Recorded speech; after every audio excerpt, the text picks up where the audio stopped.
Muy buenas amigas y amigos, bienvenidos al Sol de la Mañana, 7:02 del viernes 10 de enero del 2014. Como siempre, iniciando con la palabra de Dios, Gálatas 6, sobrellevar los unos la carga de los otros y así cumplir con la ley de Cristo. Porque el que cree ser algo no siendo nada, a sí mismo se engaña. El que se cree ser algo no siendo nada, a sí mismo se engaña. Así que siempre hay que tener a Cristo como centro.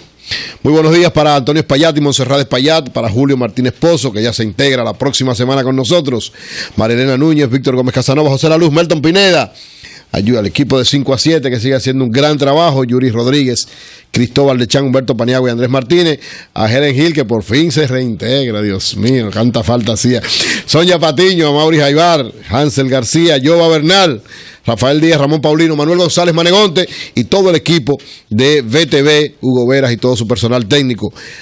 Todos amigos y amigas, hermanos y hermanas del país y del mundo. Antes de los comentarios, quiero simplemente comentar esta foto de Fidel Castro.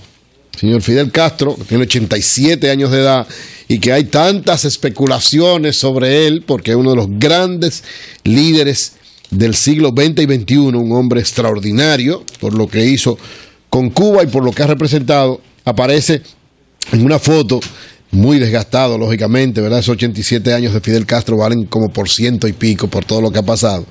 Pero confirman los cubanos, ¿verdad?, que todavía está vivo, porque hay muchas especulaciones. Tenía alrededor de 9 meses que no se veía su imagen.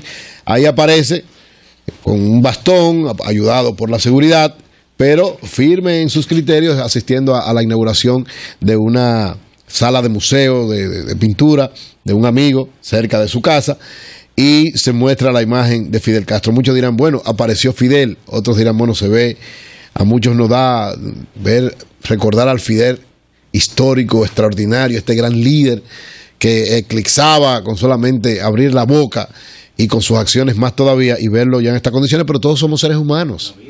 Todos somos seres humanos y es un proceso lógico que vamos a vivir todos, sea quien sea. Puede ser el hombre más grande o la mujer más grande del mundo y tendrá que vivir ese proceso. Lo importante son sus acciones, lo importante es su vida, lo que ha hecho, que va a mantenerse permanentemente para la humanidad, para todos, porque por sus hechos, muy bien dice la Biblia, por sus hechos lo conoceréis. Y aunque tal vez él no crea mucho en Dios, ¿verdad?, pero ha hecho grandes hechos positivos para su nación y para el mundo que lo van a mantener por siempre. Vamos entonces a nuestro primer comentario del día de hoy. El Sol de la Mañana.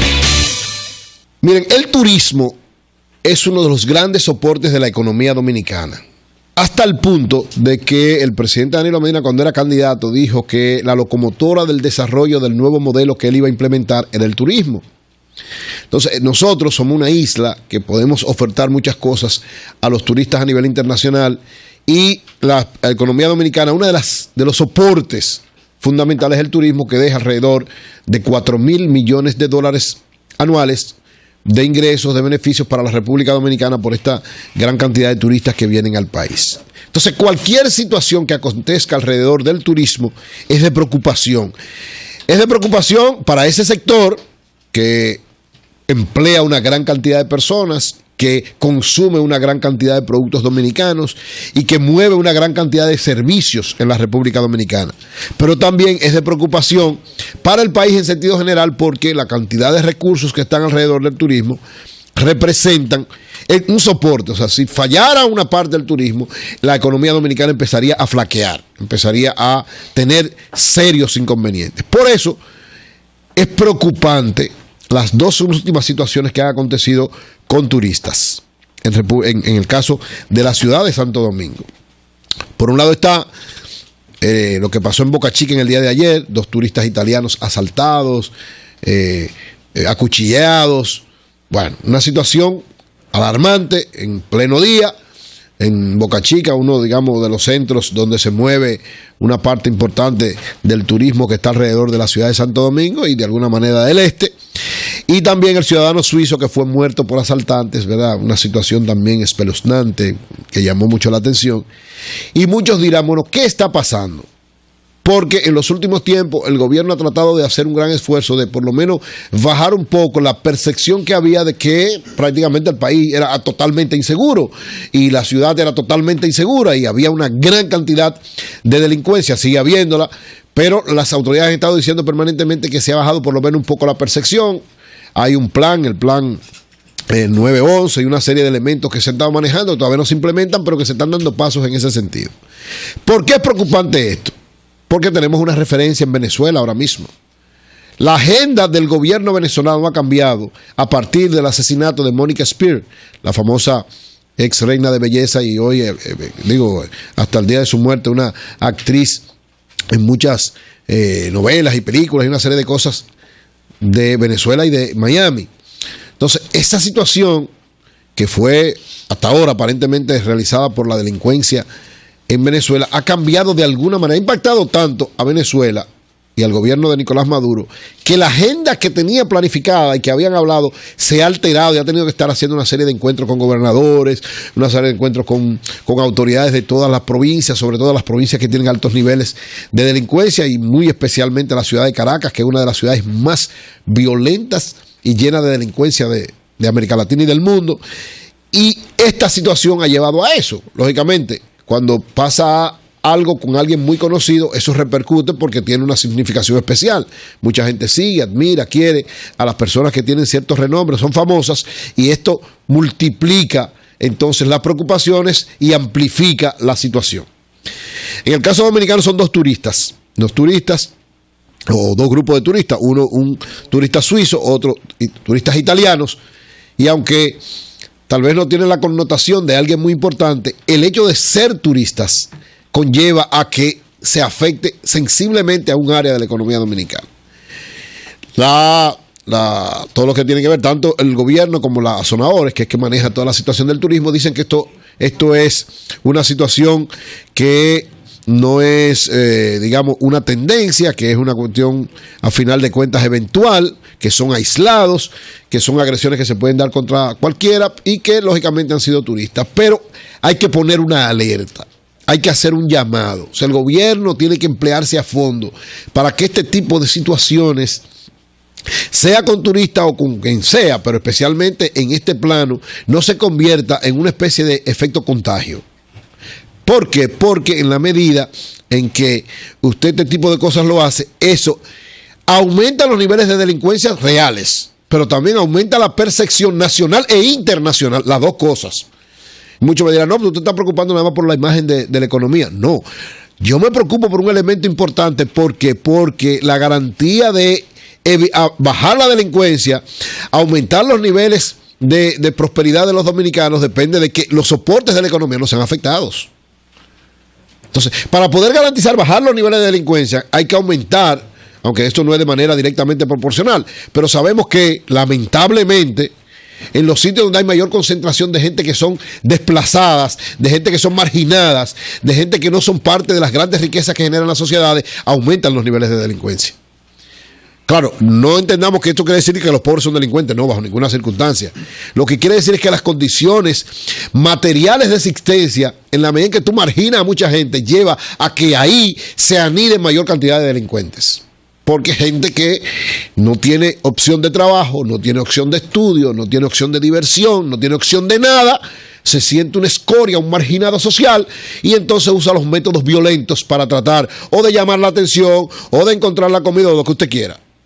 Como usted lo quiera ver, usted se pone en la perspectiva en que usted quiera, pero esa marginalidad lamentablemente genera mayores niveles de delincuencia, mayores niveles de atraco, mayores niveles de inseguridad pública. Entonces, por eso el gobierno tiene que poner atención a esto y rápidamente. Ese plan que hay ahí está durando demasiado tiempo, hermano. Está durando demasiado tiempo, con todo el respeto que me merecen las autoridades que están en esto. Yo siempre dije que lo del 911 no puede ser un plan inmediatamente nacional. Ayer veía a mi amigo Gustavo Montalvo recibiendo 190 y pico de cámaras que van a servir para eso, para la seguridad. Vamos a implementar un plan piloto en principio, que puede ayudar al gobierno a empezar a implementarlo y a tomar una serie de medidas para corregirlo de manera inmediata, en la medida en que se implemente también a nivel nacional. Sí, lo correcto, entiendo yo, muy modestamente, yo no soy especialista en seguridad, pero tengo noción del sentido común frente a este tipo de cosas. Sí, debió tomarse el distrito o la provincia de Santo Domingo o donde usted quiera, Santiago, qué sé yo, o Higüey o quien usted quiera, una localidad e implementar todas las que van a ser las medidas para ese plan nacional de seguridad o a ese 911, como ustedes quieran llamarlo, y entonces a partir de ahí, entonces implementarlo a nivel nacional. Claro, ya estamos un poquito tarde, se están dando tantas situaciones, cuando hay muchas instituciones de por medio las cosas se complican un poquito, se ponen medio raras, pero lo importante es que esta situación acontecida con estos dos turistas sea una alerta importante que el gobierno le dé mucha importancia, valga la redundancia. Una alerta. Hay que poner ya el bombillito en rojo. Nuevamente, siempre debe estar en rojo, pero habíamos como bajado un poquito en función de que, bueno, las cifras, y siempre planteamos las cifras, pero la realidad es la que vive la gente de manera cotidiana. Y esta realidad, ¿a qué lleva?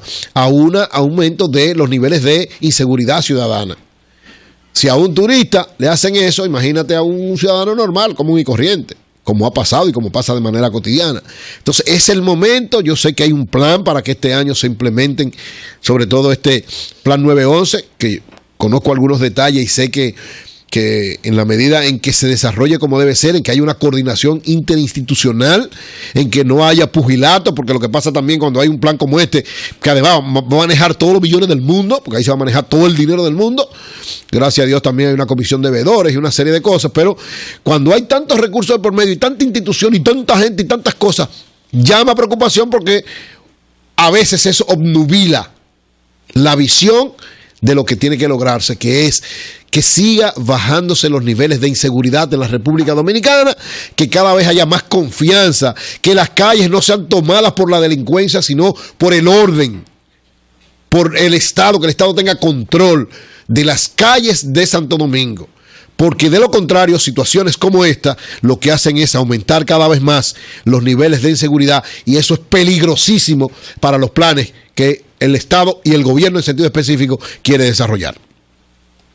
El sol de la mañana, el sol de la mañana. Nuestro segundo comentario, el proceso, lógicamente, que está viviendo el Partido de la Liberación Dominicana, es noticia, y es tal vez la noticia más importante desde hoy hasta el domingo y el lunes. ¿Por qué?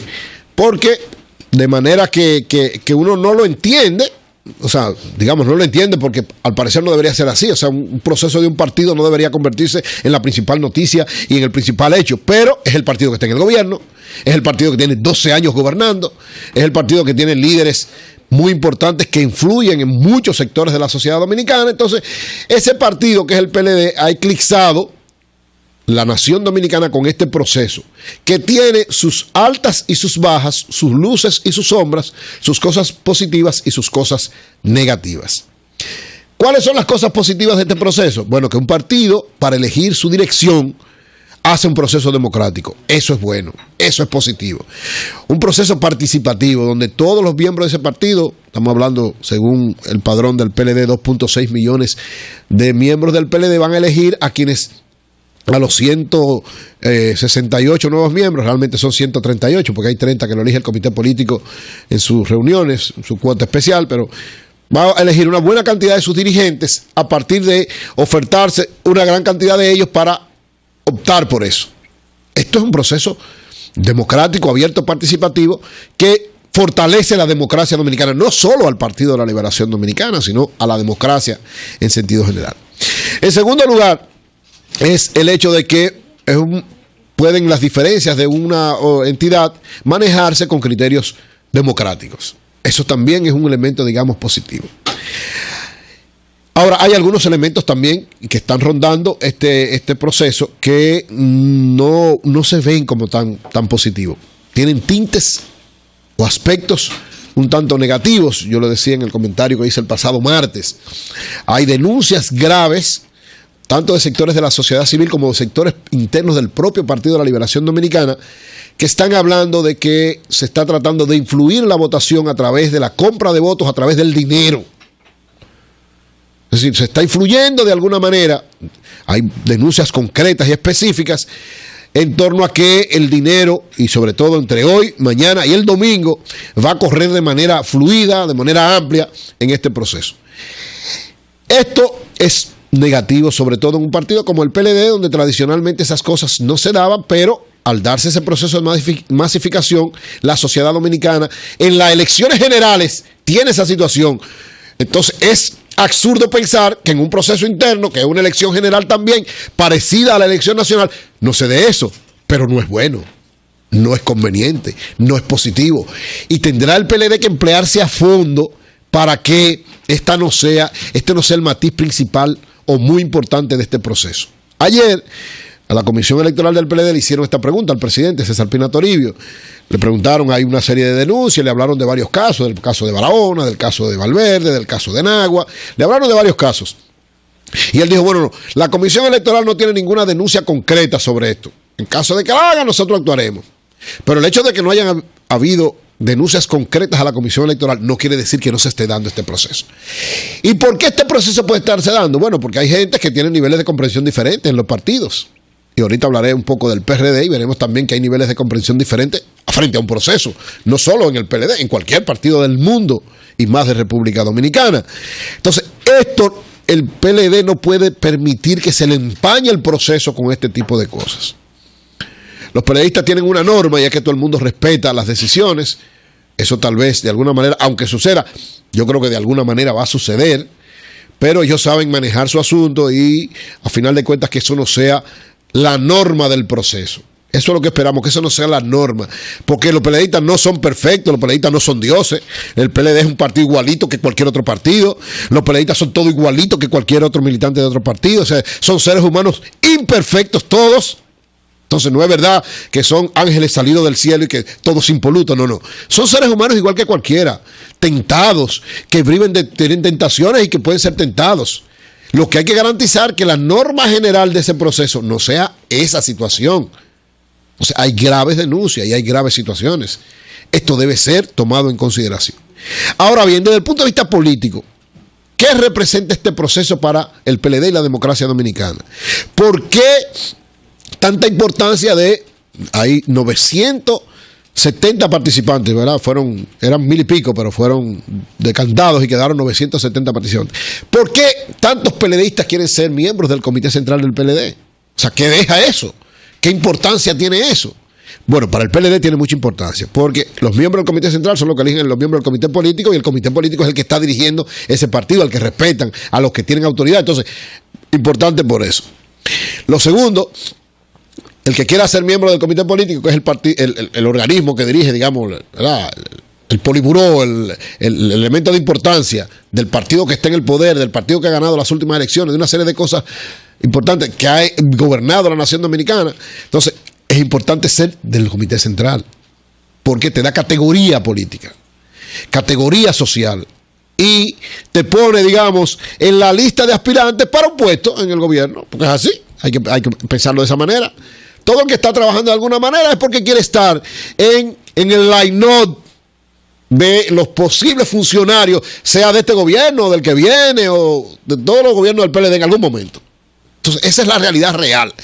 Pero además, hay otro elemento, y es que, aunque mucha gente no quiere que se hable de esa manera, lo cierto es que hay un pugilato entre los dos principales líderes del Partido de la Liberación Dominicana, el presidente Danilo Medina y el expresidente Leonel Fernández. Hay un pugilato, hay un pulso que se evidenció más claramente cuando en la última plenaria del Congreso Jorge Botello, que se celebró en el pabellón de voleibol, todo el mundo entendió que el sector del licenciado del presidente Danilo Medina fue apabullado en esa plenaria.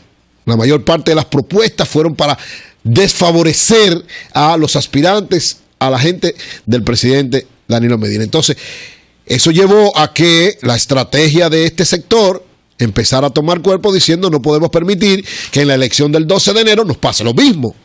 Y entonces hay un pugilato. No es un pleito entre Leonel y Danilo propiamente dicho, porque yo soy de los que digo, entre ellos dos se han entendido y han pasado por momentos mucho más difíciles que este. El momento de la reelección fue un momento de la pretendida reelección del presidente Fernández en el 2012, fue un momento de mucha tensión y de mucha situación que ellos supieron manejarlo. Se entendieron. En esta hay un pugilato, ¿por qué? Porque cada quien, es verdad, cada sector quiere sacar la mayor cantidad de miembros del Comité Central. Y eso es normal y eso es lógico. ¿Por qué? Porque en la medida que tú tienes más fuerza orgánica, tú puedes imponer más cosas. Y tú puedes garantizar, influir en la elección del candidato presidencial del 2016, puedes influir en la elección de los senadores, de los diputados, de los regidores, en la medida que tú tienes más fuerza en los organismos que dirigen. Entonces, ese es el pleito que hay, es un pleito. Así mismo como se dice, un pleito político entre el sector del presidente Danilo Medina y el sector del expresidente Leonel Fernández. Lo que tienen ambos sectores es que respetar las reglas. Porque a gente se le está yendo la mano. O sea, hay gente que se le está yendo la mano. Y se le está yendo los sacos. Y no estoy hablando de lo de ponerse como ropa, no. Hay gente que se le está yendo. Y eso es peligroso. Entonces, ojalá que este enfrentamiento lógico, normal, elemental, que debe darse entre dos líderes que se entienden, entre dos líderes que tienen los intereses generales por encima de sus intereses particulares, pero que cada quien quiere tener más fuerza.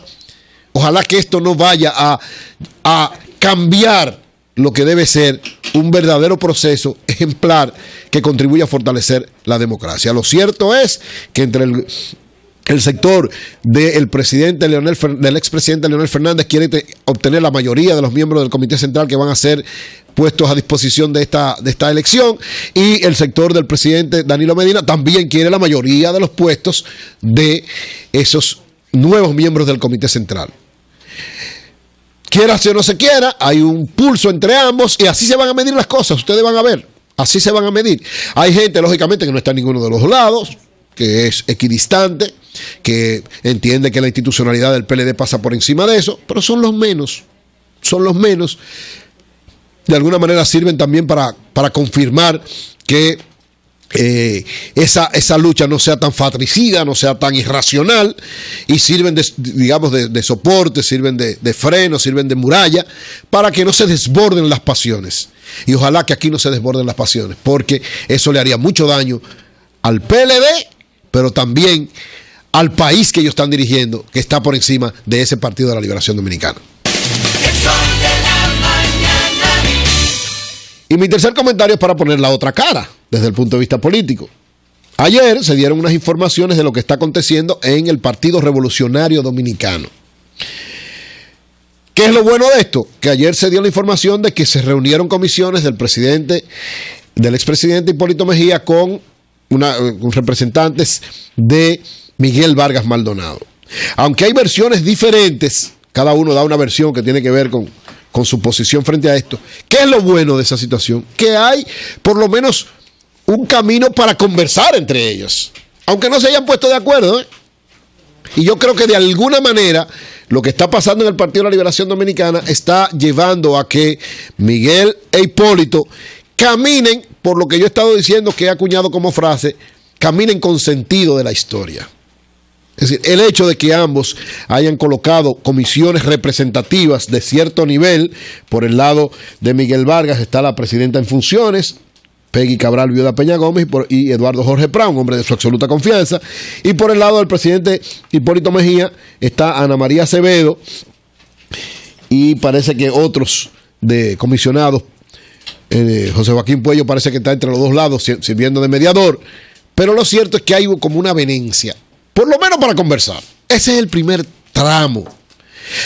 Hay posiciones diferentes. Unos dicen, bueno, que se hizo una propuesta. Otros dicen, no, nosotros no hicimos propuesta. Fue nosotros que no hicieron la propuesta. Pero en síntesis, ¿por dónde andan las cosas? Parece que las cosas andan de buscar un acuerdo para que la convención sea participativa de ambos sectores. Si un solo sector hace una convención, eso implica división del Partido Revolucionario Dominicano. Es decir, tienen que seguir tratando de que los dos sectores estén representados en la convención.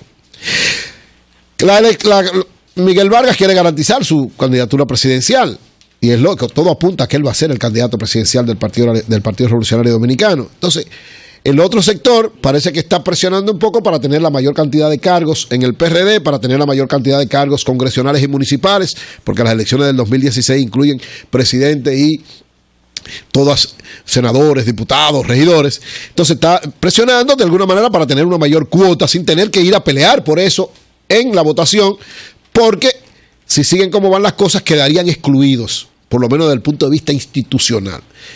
Y lo tercero es que también quisieran, en el lado del sector de Hipólito Mejía, ser parte de la comisión organizadora para no estar marginado de cómo se está haciendo el proceso.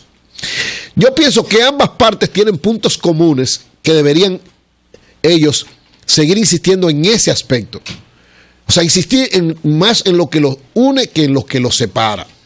¿Qué es lo que los une? Los une un elemento importante, que la cuota congresional y municipal, que tal vez es uno de los elementos más difíciles, porque parten del hecho de verdad que la candidatura presidencial va a ser de Miguel Vargas, que sea, en ese aspecto se pongan de acuerdo. Pónganse de acuerdo en ese aspecto primero y después vean los otros. Si los cargos del partido del PRD está acostumbrado a desarrollar las cosas por pacto, muchos dirán eso es antidemocrático, pero yo prefiero un pacto de aposento a una convención sangrienta. O sea, en el PRD, 1000 veces mejor un pacto de aposento que una convención sangrienta. Le conviene más a ellos y le conviene más al país y le conviene más a la democracia. Entonces, ante esto, que parece yo no lo veo como una diferencia, yo no lo veo como algo que hace daño ni que está contribuyendo a la división. Yo lo veo como una especie de luz que está abriendo un camino. Yo lo veo al revés. Y creo que deben insistir en ese aspecto los PRDistas, los de ambos bandos. Yo sé que Luis Abinader está en una disyuntiva porque, aunque está del lado del sector de Hipólito Mejía, él sabe que fuera del PRD no tiene nada que buscar. Y el PRD lo tiene Miguel Vargas, lamentablemente para él. Entonces, él puede servir. Yo creo que Luis Abinader es como una especie de clave para seguir insistiendo en lo que une a los dos sectores y tratar de sentarlos a ellos en la mesa de negociación. Y como se dijo al principio, que parecía que era el acuerdo, Miguel Vargas, candidato presidencial, el vicepresidente que lo ponga Hipólito Mejía. Y después, bueno, nos dividimos los cargos y a final de cuentas hacemos una convención además para las cosas donde no vaya a haber conflictos. Eso es lo que le corresponde al Partido Revolucionario Dominicano. Muchos dirán, Eury, pero tú estás actuando de manera antidemocrática. Eso es lo que hace que echa hacia atrás el funcionamiento de ese partido. No, la historia de ese partido es esa, lamentablemente. Y ahora más que nunca se necesita, porque el PLD y el gobierno necesitan contrapeso. El país necesita contrapeso. Y es cierto que aunque está haciendo un excelente gobierno el presidente Danilo Medina y el Partido de la Liberación Dominicana, lo haría mejor teniendo una oposición más constructiva, más fuerte, más agresiva. Lo haría mucho mejor porque se preocupa. Hay cosas del gobierno de la Medina que son malas. Es decir, hay cosas que no son correctas. Es verdad que hay muchas cosas buenas, pero hay cosas que no son buenas. O hay decisiones que todavía no toma, o que no la toma porque, bueno, no tiene oposición. O porque tiene el control en el Congreso, porque tiene una serie de cosas. Entonces, para tratar de equilibrar el manejo del gobierno y la forma de gobernar a la República Dominicana, hace falta un contrapeso político. El PRD tiene esa misión histórica. O sea, los líderes del PRD, no me cansaré nunca de decirlo, tienen la responsabilidad histórica de entender, Hipólito y Miguel, y en este caso de alguna manera también Luis Abinader, el compromiso de entender que el país y el PRD están por encima de ellos como sector. El país y el PRD está por encima de Miguel, por encima de Hipólito y por encima de Luis Abinader. Y de la única manera que ellos van a darle el papel que el PRD merece en este tiempo es entendiéndose, es pactando. Y un pacto, un acuerdo es: yo te doy algo a cambio de que tú me des algo. Y aunque le digan que eso es antidemocrático, reitero, para el PRD hoy es 1000 veces mejor un acuerdo de aposento que una convención sangrienta.